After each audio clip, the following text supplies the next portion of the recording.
And we're back with Dr. Fred Pesci.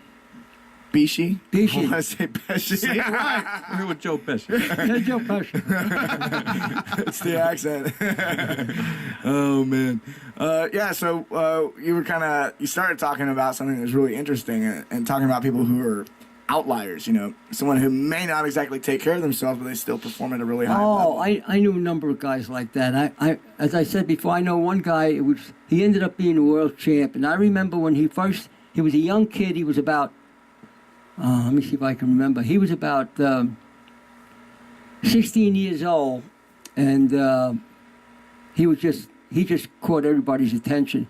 Then he joined the New York Barbell Club, and I can't remember the exact age and dates, but by the time he was 18, he was the national champ.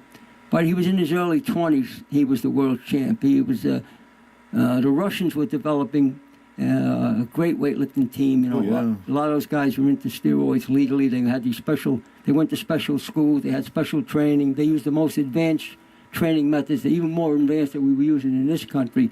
But I remember I saw him I was competing in a contest, and I was hoping to do pretty well.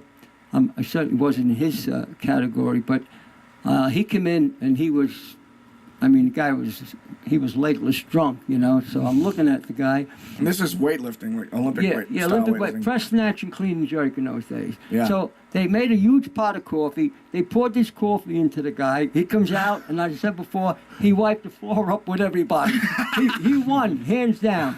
But as time goes, it didn't take him long, though, where he got to the point where he was getting injured, developing joint problems, because his lifestyle. And his lifestyle, he was a good-looking fella. His lifestyle was just over the top, you know what I'm saying? He was so gifted that he squandered his gift on the wrong type of thing.